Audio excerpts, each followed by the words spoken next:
pricing, you're trying to get as what I call the ouch point. You're trying to get the price as close to that ouch point as you can and still get the order. But what where I think Roger's client was missing a trick was they weren't doing that in a scientific, measurable way. You just gut feeling. And when you're in a B2B transaction, there's always that final to and fro negotiation. You rely a lot on the sales activity to uncover those facts and those feelings and those opinions of the client to find out what their willingness to pay is. And perhaps a more structured approach to that rather than just gut feel might have got them a better pricing on some of those other projects. I agree with Roger. I mean, the key is to talk to the end client, because the only way to understand how they perceive value, which is one of the early points I made, is to actually ask them. And you know, so often businesses, whether they're selling a product, a service, or a combination of,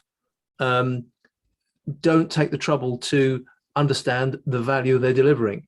They think they know the value, but they don't actually validate it with clients. And if, for example, you identify key areas of value your product service can deliver, when you're having that sales negotiation and price negotiation, what do you charge if they're only interested in 3 of those five value value features or value delivery points? What then? But what if they like all 5 of them?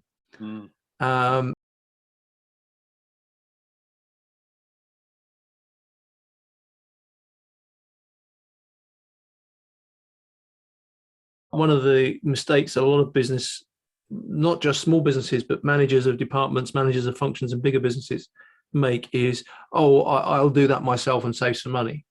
And, you know, there's any number of business efficiency authors said, don't do things you can sub out. If your time is worth, for example, £50 an hour, why are you doing a job that you can have an interim do or a temp do for £30 an hour? You've wasted £20 an hour by focusing your time on it. You know, you need to think about where your time's best spent. I've used Warren Services twice now, for simply the reason it saves me a load of time and hassle. And he's got better oversight of what's available in the market than I could possibly have. So why wouldn't I use his services? So,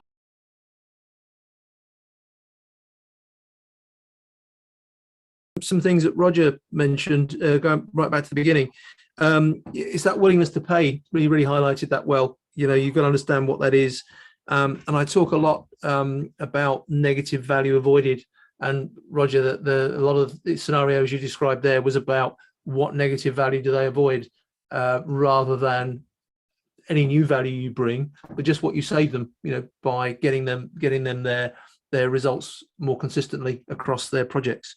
One of the points that Jamie made was about keeping existing customers, always important, because one of the negative values you avoid is switching costs. Because when you change supplier, even if it's to a supposedly better supplier, there's always that transitionary period where there's disruption, there's the pain of change and all of those things.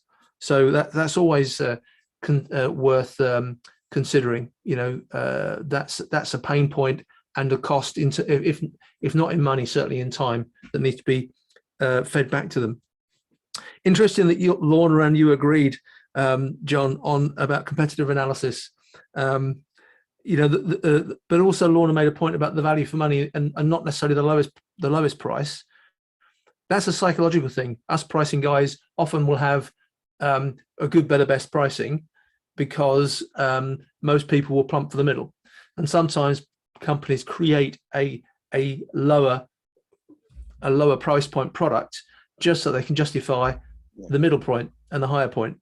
And as I said at the beginning, a lot of companies now, particularly in the States, have stopped doing that low cost, no frills machine, because they don't really make any money out of it, and it just ties up a lot of capital in inventory. So they're just focusing on that mid price point. They still have the cheaper one in the range, just don't have any inventory of it, not available. Yeah, Jamie's point about clear conditions, be clear on what you're delivering and when you're not delivering it. So I'll do this for the price, but any more than that you pay for. That clarity is really important. And And Phil's comment, hard to get people to pay, they don't see the value in it. You know, I think I covered that just now. You know, oh, well, what, you know, surely you can do it for this and not this. Yeah, but you wouldn't work for that, neither will I. Those perhaps not quite the same conversation, but not delivered in quite the same way. But for me, that's a good scenario. That's a good time to talk about the negative value. Well, if you don't do this, these are the consequences. These are the risks to your business. You know, it's really about getting the client to see the pain. And Warren's points about time saving, we covered that pretty well. You know, it's where their time is better spent. And although I do appreciate Warren's point, if he's got to spend time explaining that, they probably don't get it anyway. So and yeah, to your points, you know, we should be as small businesses, we should be targeting those that need us now. And that's exactly why I call my business Burning Issues Consulting, because it's about, if you need me now, I'm there. And again, you reinforce the competitive analysis point. It's no good trying to charge, you know, 150 if most of your competitors are charging 80. Maybe you can justify 100 because you do things better, you deliver more value, but more than doubling the price is not going to work. It's not going to fly. You need to know your marketplace. Every marketplace, every situation has that ouch point. And around that ouch point, that typical market price, customers have a slightly higher or slightly lower tolerance for, depending on the value they perceive. And every customer is different, though, on that point of difference. So what's the point of difference? Or one key point of difference for one client is not for another. So you do need to understand all of your value levers, so that when you have that conversation with a client we talked about earlier on, you can pick the right one, the one that's appropriate, the one that really resonates. And that is the gospel according to Edney on pricing.